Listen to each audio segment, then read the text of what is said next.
everyone, welcome back to my channel. Hope you're all doing well out there. And today we're going to make the case for physical media once again. And this time we're going back to 1997 for one of the competing volcano movies. And the one we're going to talk about today is Dante's Peak. Yes, Dante's Peak just dropped on 4K from Kino Lorber a few weeks ago.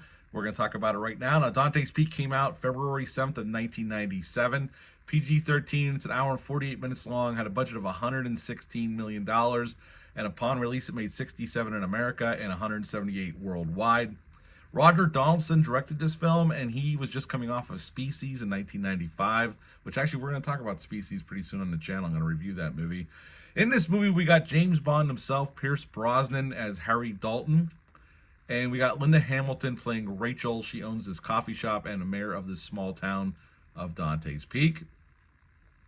And right in the beginning of the film, we get this chaotic set piece down in South America, and Harry's trying to get his girlfriend to get out, evacuate. The volcano is getting ready to erupt, and as they're making their escape, his girlfriend is killed by a piece of rock from the volcano that shoots right through the top of the truck and hits her in the head.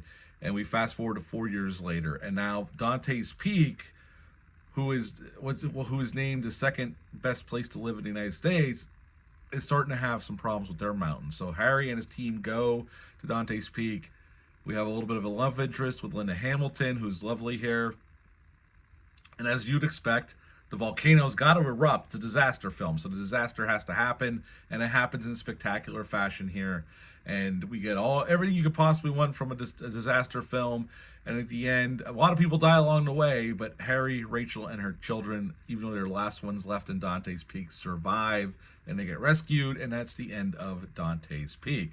So let's talk about the movie a little bit. What to like about this movie? I think, well, Pierce Brosnan and Linda Hamilton are great together. They have great chemistry, and they really do well. They play well off of each other. Roger Donaldson does a great job with the directing here. He's a very solid director, been around for a very long time. I love his work on Species. If you never saw a Jason Statham movie called The Bank Job, I like that movie quite a bit.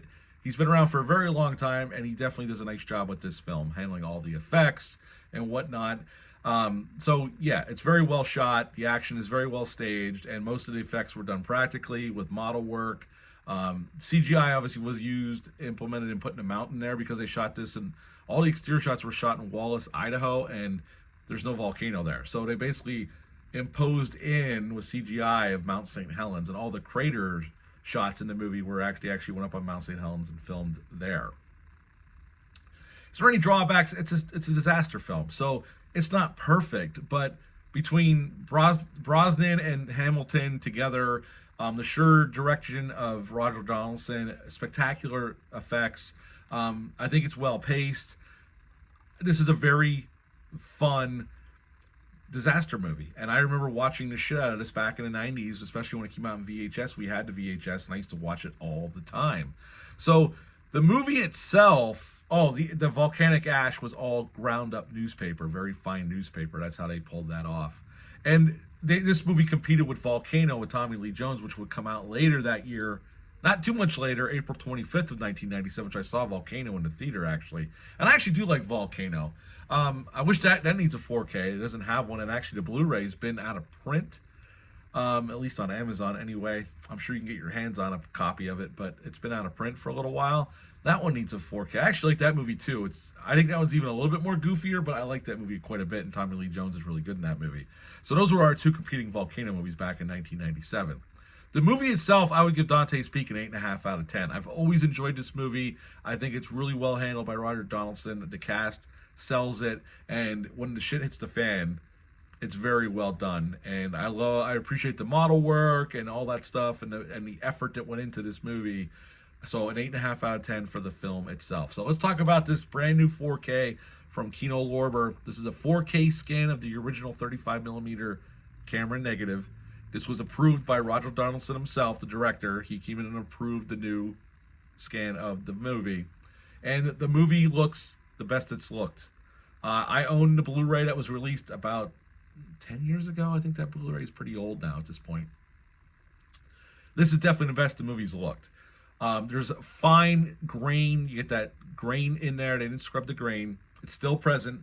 but the clarity and the sharpness of the image is definitely a major improvement over the old Blu-ray. Some shots look soft, but I don't think that's from the transfer. I think that was just from the source material. But the movie overall looks really great. I mean, this is the best the movie's ever looked. Obviously, I like this movie quite a bit. That's why I picked this 4K up, because I want the best version of it.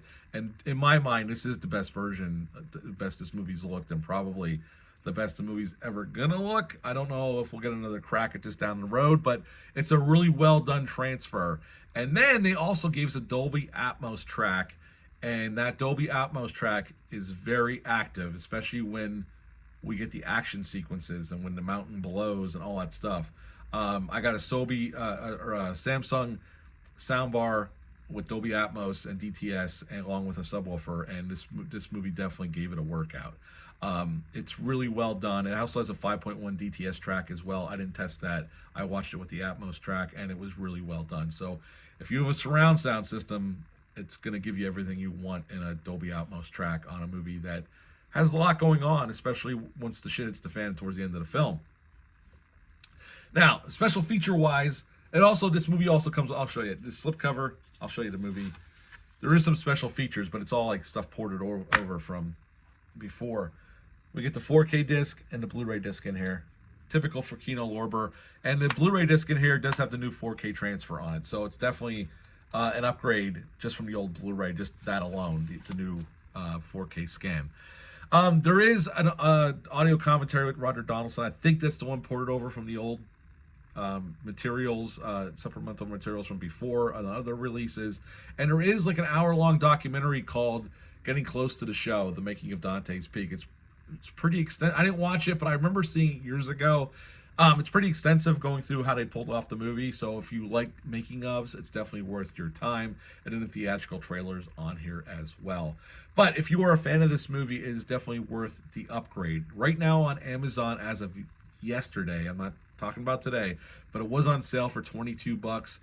But if you're patient, you can wait until Kino Lorber has one of their sales. If you're patient for one, and Kino Lorber's due sometime soon to have another sale. And when they have a sale, you could probably be able to get this for like $18 from Kino Lorber themselves. So if you're patient and you want this movie, just wait a little bit longer. You'll probably be able to get it cheaper than $22. But right now on Amazon, you can get it for like $22, $23. That's what I paid for it. But it was totally worth it. I really like this film. It's a film that I've watched many times over the years. It's a film I will continue to watch many times going forward over the years. So the movie itself, 8.5 out of 10. The disc itself, I'm going to give it a 9 out of 10. A 9 out of 10. The transfer is the best the movie's ever looked, and the Dolby Atmos track really kicks ass. So that's it for this one. The Case for Physical Media, Dante's Peak Edition. Are you a fan of this movie? Have you ever seen it? Leave a comment down below. Let me know. Let me know if you're going to plan on picking up this 4K as well. That's it for this video, but until next time, bye.